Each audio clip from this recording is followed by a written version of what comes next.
Mother-in-law, you finally picked up. Do you know how many times I have called you since this morning? You piece of shit woman. I told you I'm going to the beauty salon today. Now come home and walk my dog. Hey, are you listening to me? Are you deaf?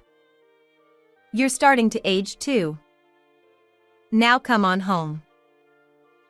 I was so impatient when my mother-in-law called me during my father's funeral that I accidentally answered the phone on speaker, intending to hang up. The place was silent, and my mother-in-law, who did not understand the situation on the other end of the phone, thought I was the only one who could hear her voice on the phone and continued to yell at me. Everyone in the room froze, but only my father-in-law was burning with anger. My mother-in-law, I am so sorry for your loss. I am 47 years old and work in an office in a small company. On the other hand, my husband Jimmy is a graduate of a famous university, an engineer in a big company, and an elite who is assigned to lead a big project. Jimmy's family is what is called an elite family.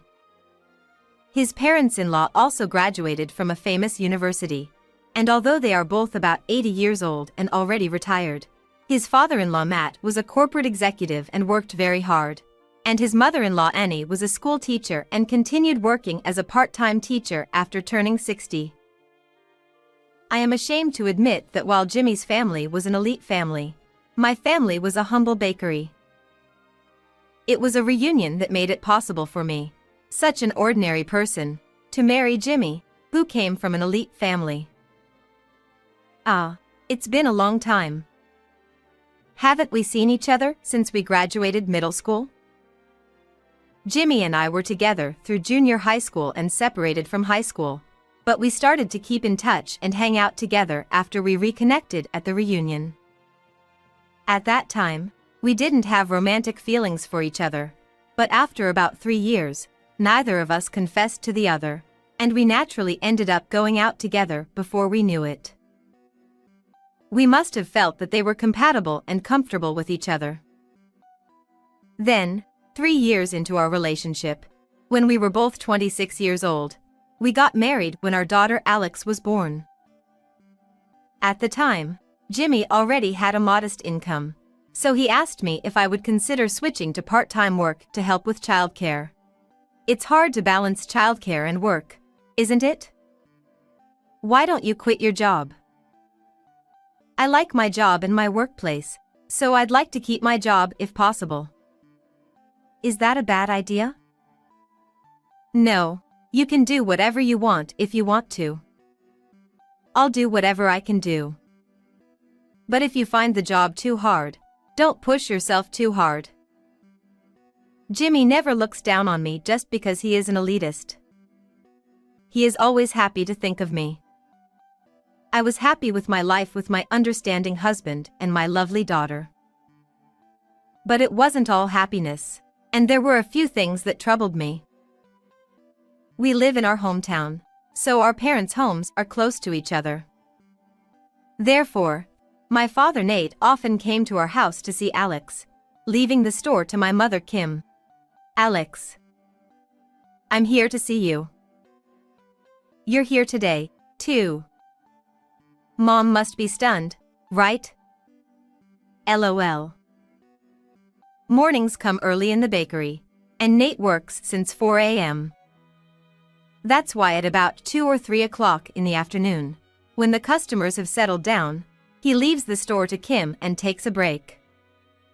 So it is not that he is skipping work. Nor is it that Nate's coming home is a problem. I am home all the time on parental leave and Jimmy is not home because he is free.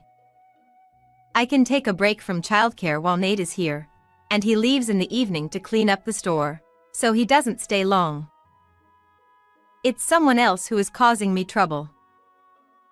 I'm sorry to bother you. Oh my.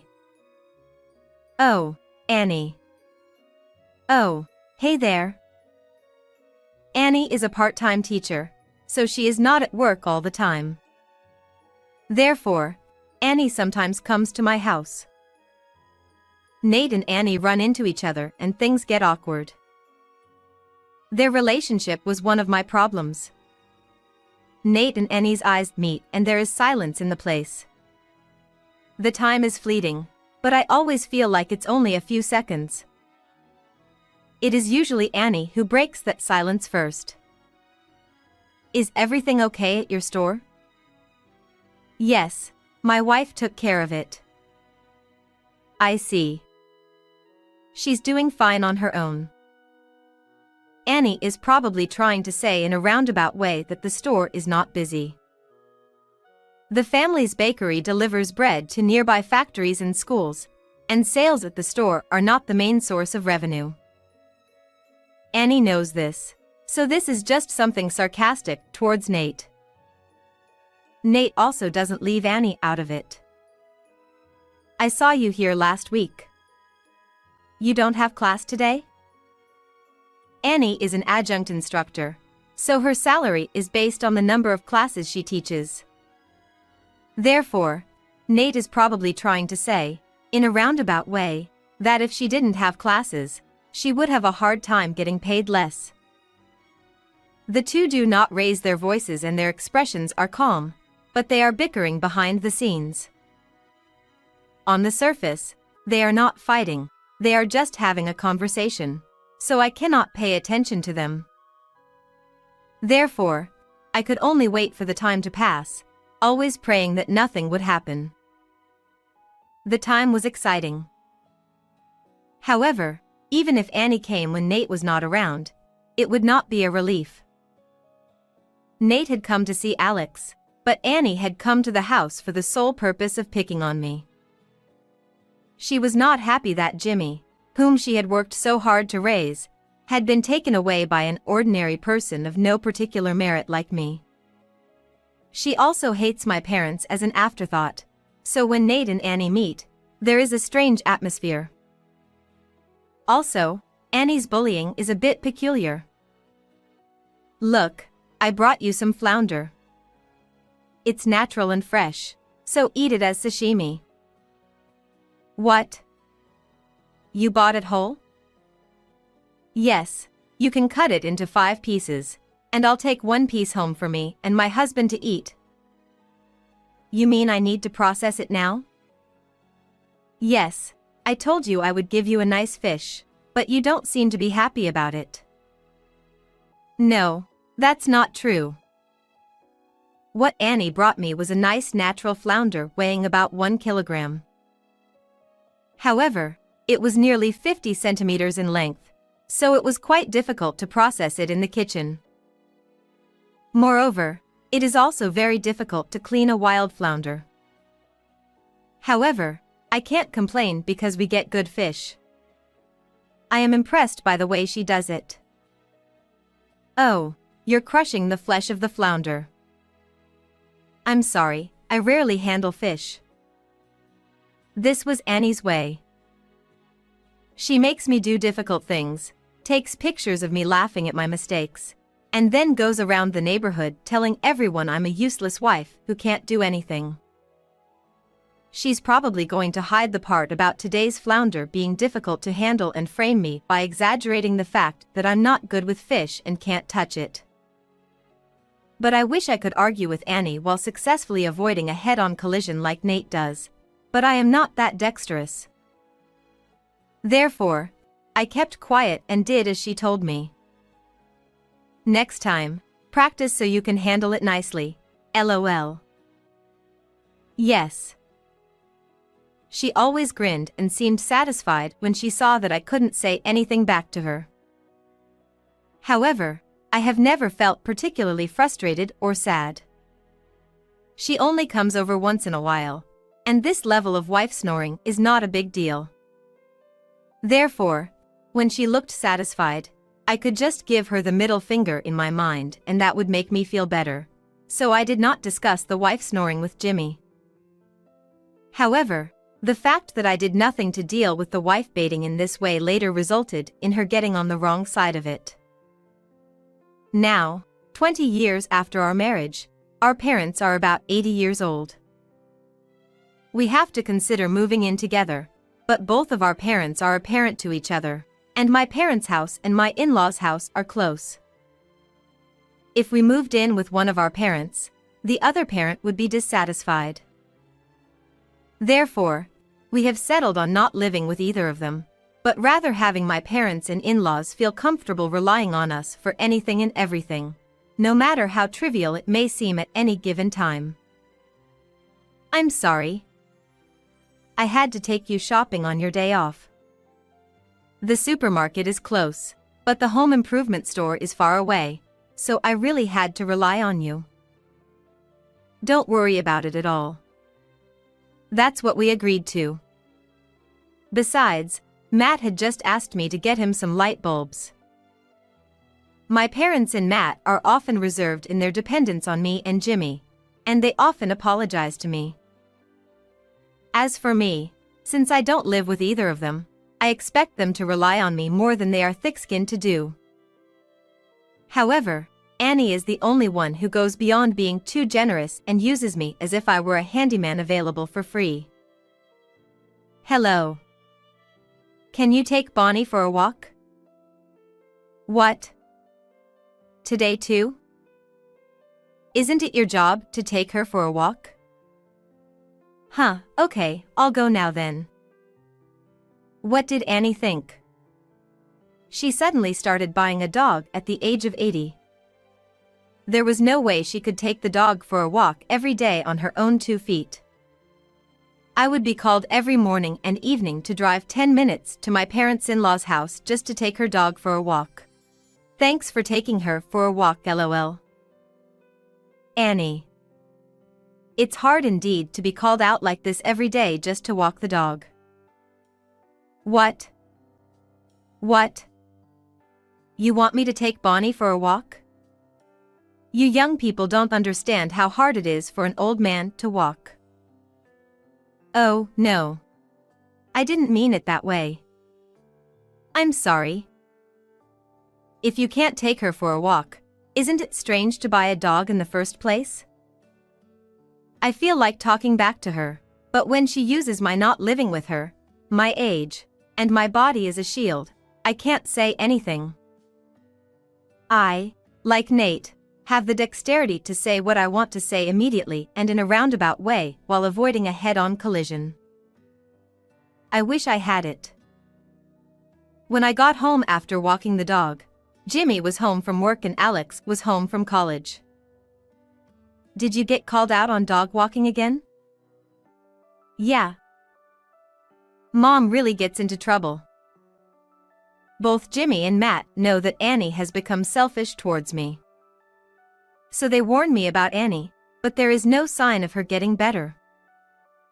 On the contrary, she doesn't seem to be aware that she is being selfish. I'm not relying on her because she tells me to feel free to rely on her for everything. That's the one thing she says back to Jimmy and Matt. I certainly want her to feel free to rely on me for anything. But that is for things related to her own life, such as shopping, going out, etc. It seems different to take care of her pet's life as well. However, Jimmy and Matt also have their heads in the sand, as Annie's argument is not entirely unreasonable. I guess her wife snoring towards me has become so ingrained in her over the past 20 years that she has come to believe that she can say or do anything she wants to me. The other day she called me to my in-laws' house to ask me to look for nail clippers because she couldn't find any. The wife snoring, which I used to think nothing of, has now, after 20 years, become very damaging to me physically and mentally. Mom, I heard Grandma called you out again for something trivial. Are you okay? I'm fine. Thank you. Alex worries about me a lot. Sometimes he handles things for me. Alex, I didn't call you. Now go get that stupid bitch. She asked for me again today. Well, if I alone can maintain the balance in the relationship between my parents, our family, and my parents-in-law by putting up with it, I am fine with that. But the time has come for that balance to be upset. Kim passed away. During the funeral, I cried remembering the way Kim looked when she was standing in the store. Nate and Alex cried too. Jimmy and Matt are also crying for me. But there is no Annie there. I'm sorry. My wife is not feeling well and she said she just can't come. If she is not feeling well, I don't blame her. We're old people now. LOL. Nate lightly jokes back to Matt, who looks apologetic. Although he must be feeling sad because of Kim's death, Nate is indeed a good guy who tries not to let others worry about him. The morning after the funeral, I was so sad that I couldn't sleep at all, and Annie called me. I thought she was calling to apologize for not attending the funeral, but I heard that if you spend $20 or more today at the store where you always buy clothes, you can get a small tote bag. Take me there at lunch. If you want a tote bag, I'll buy you one I like next time. I quickly hung up the phone without thinking. It was the morning after the funeral, right? Apparently, the tote bag was very important to Annie. Half an hour after the call, the intercom rang. Since no one would bother to visit at a time like this, I assumed it was a sales call and ignored it.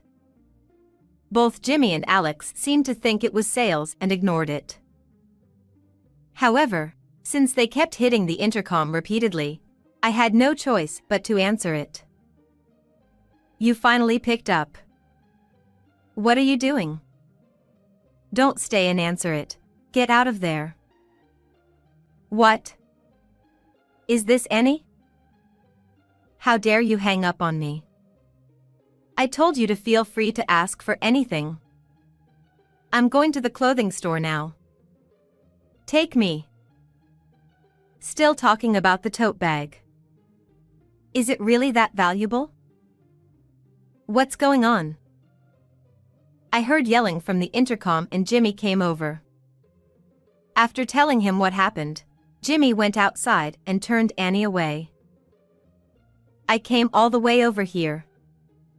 Take me to the clothing store. You lying piece of shit. Annie is a tough one because she thinks she is being right. Her voice could be heard inside the house as she yelled at them while being turned away. I am sure the neighbors can hear her too. How embarrassing. Later, Matt called me to apologize. I'm really sorry. My wife keeps piling on, and I'm sorry. No, you don't need to apologize. The fact that Matt was feeling sorry made me feel sorry too. Annie is no longer just my problem, but the whole family's problem. After Kim passed away and Nate was left alone, we decided to welcome him into our home and move in with us. Everyone should agree that this is a natural process, but Annie is still the only one who complains. Why are we left alone? It's not fair. But I can't leave my father alone. You can't have mom and dad living with us too, can you? That's right. We'll be fine. Why do you get to decide what you want? I told you I don't agree with it. You're in trouble. Why are you so self-centered? The fact that very few disagreed meant that Nate and I started living together. Hello. Come over now. Then the wife snoring from Annie escalated again. Living with Nate was something that everyone agreed to accept Annie, but for some reason the hate seemed to be single-mindedly focused on me. Does she think I led everyone on? Annie no longer even said what she was calling me for. Yes, okay, I'll be right there. Come quickly. I always respond to the call honestly, as I am too lazy to ask about the nature of the errand, argue with him, etc.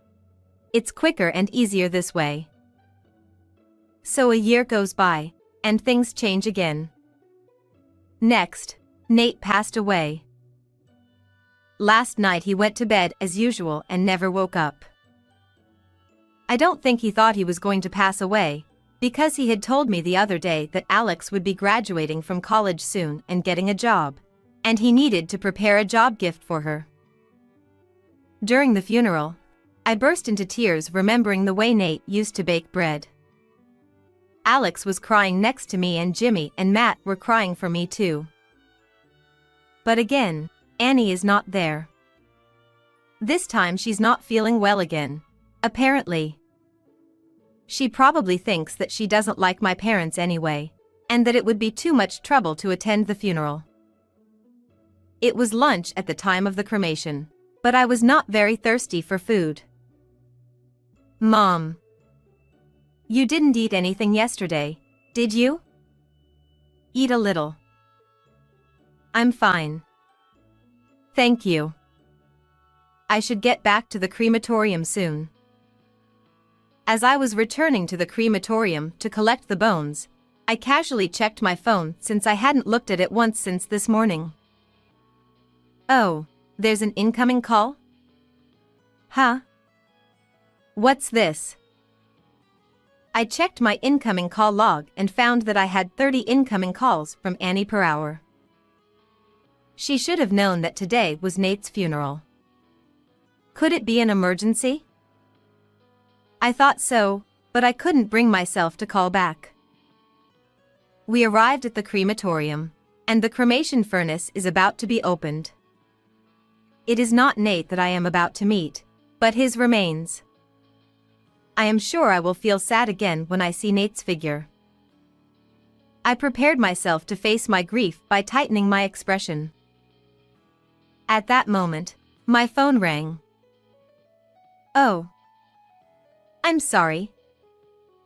It seems I had accidentally deactivated manner mode when I checked my phone earlier. I hurriedly took out my phone and saw Annie's name on the screen. I hurried to hang up the phone, but in my haste I accidentally answered the phone again, this time on speaker. You finally picked up. Do you know how many times I've called you all morning? Pick up on the first try? You piece of shit. Annie's yell echoed through the quiet crematorium, and everyone present froze. The cremation workers were so surprised that they froze with their hands on the handles to open the cremation furnace. In such frozen air, only Matt was burning with anger. The crematorium is quiet because of the situation so much, but Annie, who doesn't understand the situation, she thought I was the only one listening and continued to yell at me. I told you last week that I was at the beauty parlor today. I can't believe you have a funeral on the same day of all days. The funeral will be over at night, right? You should come home early and take Bonnie for a walk. Are you listening to me? Are you deaf? You must be aging too because I told you so. Now come on home. Matt silently took the phone from my frozen, motionless hand and walked out of the room with the cremation furnace. What the hell do you think you're doing? Matt didn't just leave the room. He seemed to move a little further away to the lobby, but his loud yelling reached our ears. Jimmy and I gave a look that said this was a bad idea. This was an important moment to say goodbye to Nate, but we would have to go to him. I'm sorry. Please continue. Alex, me and Jimmy are going to Matt's place, so please take care of Nate. Okay. I hurry with Jimmy to the lobby. When we get to the lobby, Matt, who doesn't know how to operate my phone, is still on speaker yelling at Annie. Why are you even calling her at a time like this? Why are you on the phone? Could it be that you could hear me? Not just me. All of us could hear me. How much trouble are you going to cause me? I'm divorcing you. Matt seems quite angry and is even talking about divorce. Jimmy then tapped Matt on the shoulder from behind. When Matt turned around and looked at Jimmy's face, he looked aghast, came to himself, and stopped yelling. Jimmy silently takes the phone from Matt, who has cooled down a bit. "Hello? Mom? You don't have to get a divorce. You're over 80 now, right? Isn't it? Right?" Matt was just mad and he didn't mean it, did he? Oh, thank God. What are you relieved about? Instead, Dad's not coming home anymore. Starting today, he'll be living with us. Does that mean he is going to live with you? Just your father? Can you make such an important decision on your own without even consulting your wife? I interrupted Annie and Jimmy's conversation because this cohabitation was not something Jimmy decided on his own. It's not selfish. My daughter and I both agree. We had discussed and decided long ago that if my father passed away, I would move in with you and Jimmy. That means I can live with you, too, right? As my husband said earlier, I will only live with Jimmy. I was going to live with you too, but I'm not going to. I can't stand what you are doing anymore. You hurt us. We're not going to help you, so you're going to have to live by yourself. Alone, living by myself. Dad, that's the way it's going to be, okay? Yeah, I'm good with that. Oh no. Of course you can't. How am I going to get groceries? How am I going to go shopping? How will I walk the dog? If something happens to me, who am I going to call for help? I can hear Annie ranting and raving about something on her phone, but Jimmy ignores her and silently hands me back the phone. I hand the phone back to him. I took the phone and silently hung up. After the funeral, Alex and Matt went home and Jimmy and I went to my in-laws' house to get Matt's stuff. I'm sorry. I overstepped my bounds.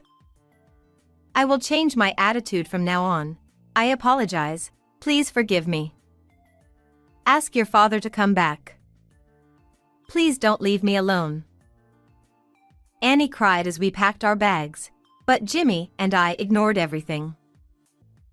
The only things we came to get were clothes and valuables, so the work was done in 10 minutes. We headed for the front door to leave my in-laws' house. Annie follows behind her, crying. I put on my shoes at the door and looked at her face. She had an expectant look on her face, as if she thought she would hear some words of forgiveness. Well then, take care. Sorry to get your hopes up, but I just wanted to say a final hello. She broke down in tears. She sat down on the spot. Annie is now 80 years old and living on her own. Matt gives her a monthly living allowance so she doesn't have to worry about money. However, it seems that she has a hard time doing anything, and it takes her more than twice as long to go shopping as it would take me to go to the supermarket, which takes me about 20 minutes to walk there. Whenever she has a hard time, she takes a cab or orders delivery, but her monthly living expenses are fixed, so she can't afford to do so often. I am sure she also struggles with cooking, laundry, and cleaning. It is possible that she is unable to do it alone and her house is in disarray, but we no longer care what happens to it. However, it would be more painful for her to be cut off from us at the age of 80 and suddenly find herself alone than for the hardships she had to face in her life. She will be alone in her final days, and it is certain that those of us who should be grieving the most will not be at her funeral. Matt, on the other hand, has moved in with us and has been able to live with us without any problems. Alex is going to get a job soon and leave home, so it will be just me, my husband, and Matt from now on. Matt is doing well. Matt is doing well and takes care of the house while we are at work. Jimmy, did you clean up again? Why don't you just take your time? I'm being taken care of. Let me at least do this. Jimmy says that Matt feels more comfortable doing something, so I don't say anything and let him do what he wants. I am no longer getting phone calls from Annie, and Alex is about to get a job, and my childcare is finished. So I have a whole lot more time to myself and I am enjoying every day. After work today, I think I'll stop by a pastry shop and go home. What did you think of this story? And please subscribe to our channel. See you in the next video.